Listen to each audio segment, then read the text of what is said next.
Bonjour à tous et bienvenue dans le monde de Bruno. Aujourd'hui on se retrouve pour un nouvel achat manga et je vous présente ceci dans un instant.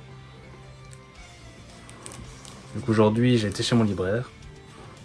Il n'avait pas tout reçu. Pour l'instant ils ont des soucis avec Interforum, donc tout ce qui est Kiun, Kurokawa, etc. Donc c'est pour ça que vous n'avez pas vu Kurokawa et Kiun ce mois-ci tout simplement. Mais je reste fidèle à mon libraire donc je vais attendre un petit peu. Maintenant voilà, si ça traîne trop peut-être que je prendrai ailleurs en attendant, mais je pense que ça va se régler assez rapidement. Je pense que c'est juste le temps des vacances, tout simplement. Donc cette semaine, j'ai eu l'occasion d'aller à Manga d'Occasion à Lille. Donc j'ai trouvé 3 mangas chez eux. Donc je vais vous les présenter tout de suite.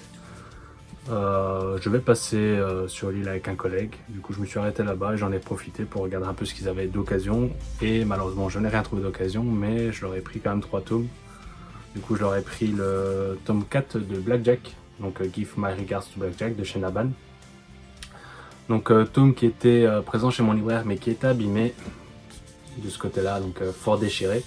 Ici le tome n'est pas nickel chrome, donc aussi je sais pas si vous pouvez le voir, mais on a une petite ligne.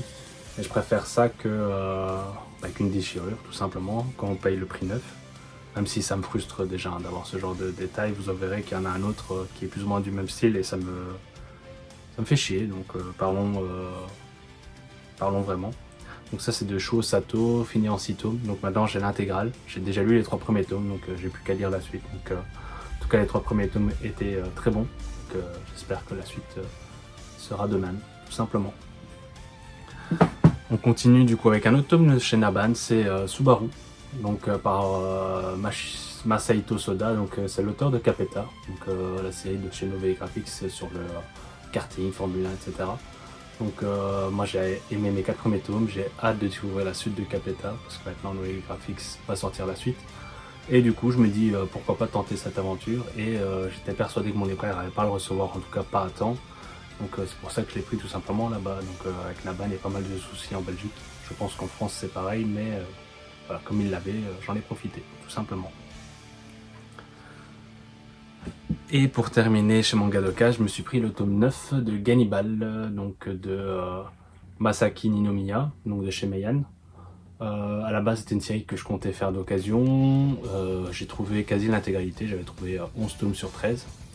J'ai finalement craqué pour le season 9 en achat neuf. Pourquoi? Parce que tout simplement j'ai commencé ma lecture. Je suis actuellement au tome 10 de Cannibal. Donc vous pouvez voir que j'ai même avancé un peu plus loin. Vous verrez dans le bilan lecture. Et voilà, tout simplement parce que voilà, je trouve quand même que la série est plutôt bonne. Étant à jour dans ma lecture, j'avais envie de savoir la suite et pas devoir attendre 2, 3, 6 mois pour avoir la suite parce que je voulais trouver ça d'occasion. Difficile de trouver ça en boutique en occasion, donc forcément j'allais souvent sur un Store, mais pareil, ça reste assez difficile, donc et j'ai pas l'occasion d'aller tout le temps non plus voir. Des fois il y a juste un tome pour un tome, je me fais pas livrer parce que ça me coûte plus cher en frais de port, donc voilà. Donc tout simplement, donc voilà mon petit achat chez Manga d'Occasion. Et maintenant du coup on va continuer l'achat d'aujourd'hui, donc aujourd'hui nous sommes le 4 septembre, et je vais vous présenter du coup ce que j'ai acheté. Donc si ça m'embête parce que je vois que j'ai justement un tome qui est également abîmé, c'est le tome 9 de Rêve de Hiro Mashima, donc l'auteur de Fairy Tail. Donc c'est son premier manga. Donc là on arrive déjà, je pense à la moitié, je pense qu'il y aura... Je me demande s'il n'est pas prévu en 17 ou 18 tomes cette Perfect Edition. Donc c'est ici hein, la petite encoursure, je sais pas si vous pouvez la voir. Donc c'est un peu embêtant, mais voilà. Donc moi Rêve, j'ai l'impression quand même que pour moi, je dis bien pour moi, c'est en dessous de Fairy Tail. Donc beaucoup trouvent que justement Rêve était meilleur que Fairy Tail. Moi j'adore Fairy Tail, donc je sais qu'il y a ses défauts, machin, j'en ai pas là pour débattre. Enfin, je suis pas là pour débattre sur Fairy Tail en tout cas. Je pense qu'on en a déjà assez parlé dans d'autres vidéos et que d'autres youtubeurs en ont déjà parlé tout simplement. Mais la série est quand même plutôt bonne, et voilà, juste pour soutenir l'auteur, parce que je fais aussi les Denzero et d'autres séries de Mashima, donc je veux pas forcément faire le full set, mais en tout cas pour l'instant je la ferai complète et on verra si à la fin je la revends, oui ou non, ça pourra arriver. Pour l'instant c'est pas le cas, en tout cas j'y pense pas, mais on verra bien d'ici là. Après on continue avec le tome 4 de Yumeushi Dreaming of Falling for You, donc chez Crunchyroll, donc tome 4 et dernier tome, donc de Ryoma Kitada. Chouette petite série, j'ai vraiment apprécié les 3 premiers tomes, j'espère que le 4e tome sera de la même veine, tout simplement. Je vais pas vous en parler maintenant, on en parlera en bilan lecture, tout simplement, mais j'ai hâte de découvrir ce tome. Après, on va enchaîner avec 2 tomes encore de chez Crunchyroll. Ce sera le tome 37 et 38 de Toriko, donc de Mitsutoshi Shimabukuro. Donc Toriko, pardon, je suis au tome 37 actuellement, donc je crois que c'est une série finie en 43 tomes de mémoire. Donc mon libraire a quasi tout, il manque juste le tome 40 que j'ai commandé, qu'il n'a pas encore reçu, donc j'espère que ça arrivera prochainement. Et hâte de découvrir la fin de l'histoire, tout simplement. Après, encore un dernier volume de chez Glénat. Et quand je dis dernier volume, je pense que vous avez compris à mon avis c'est quoi. C'est Blue Giant tome 9 de la saison 3, donc Blue Giant Explorer, de Story Director Number 8 et Shinichi Ishizuka. Donc ça, Blue Giant, c'est excellent. Les 3 saisons sont excellentes. La saison 4 est annoncée, elle sortira en septembre, donc parfait. Donc hâte de découvrir la fin de cette saison 3, tout simplement.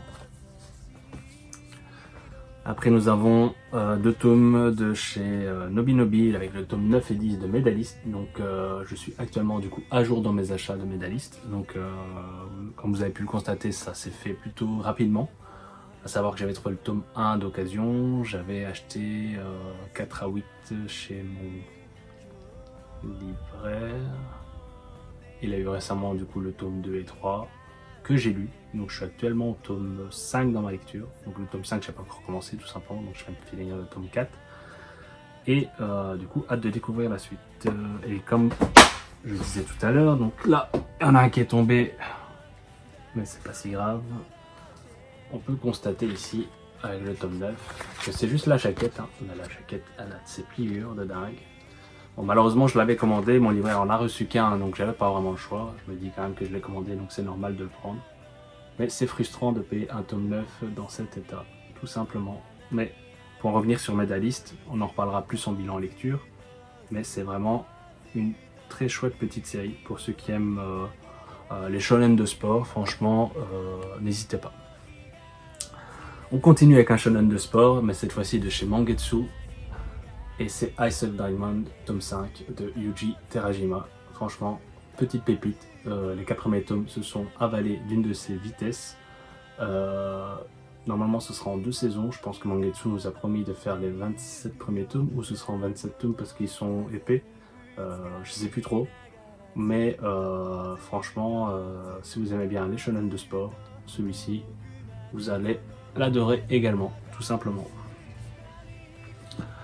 On continue cette fois-ci avec un seinen de chez Mangetsu, c'est Shiroran tome 24, série finie en 35 volumes je pense de mémoire au Japon. Donc de Shinya Umemura et Eiji Hashimoto. Shiroran, son plus gros défaut c'est qu'il coûte 9 €. C'est quand même cher je trouve pour un tome classique. Sinon c'est super bien dessiné, l'histoire se tient vraiment pas mal. Bien que parfois c'est un peu dur de se rappeler tout parce que forcément on commence déjà à avoir 24 tomes, donc 24 tomes ça fait quand même déjà une belle histoire. Donc je pense que ça remériterait une lecture, ou peut-être une lecture par arc, mais on verra ça plus tard, tout simplement. On arrive à l'avant-dernier tome, c'est du coup du Darkana avec Kagurabachi tome 4. De Takeru Okazuno. Je sais pas si cette fois-ci il y avait un tome avec une perfect un peu, enfin pas une perfect, avec une jaquette un peu spéciale. En tout cas je l'ai pas eu, donc si vous avez cette information ça m'intéresse. Sinon voilà, moi j'ai bien aimé les 3 premiers tomes. Je comprends pas trop l'engouement qu'il y a autour de Kagurabachi. C'est bien, mais c'est pas non plus excellent, mais c'est pas nul. Donc ça se lit bien, donc moi je vais continuer ma lecture en tout cas pour le moment. Et pour terminer, nous aurons le tome 24 de Mission Yozakura Family, série finie en moins de 30 tomes. Je ne sais plus combien exactement, chaque fois je confonds avec Undead Unluck, etc. Donc je pense que c'est 27 ou 29, mais je peux me tromper. Donc voilà. Donc ça c'est de Itsushi Gandaira de chez Kana. Donc j'espère que vous avez apprécié ce petit bilan lecture. bilan achat manga. On n'en rate pas une aujourd'hui, mais bon, c'est comme ça, c'est le direct. Et je vous dis à bientôt.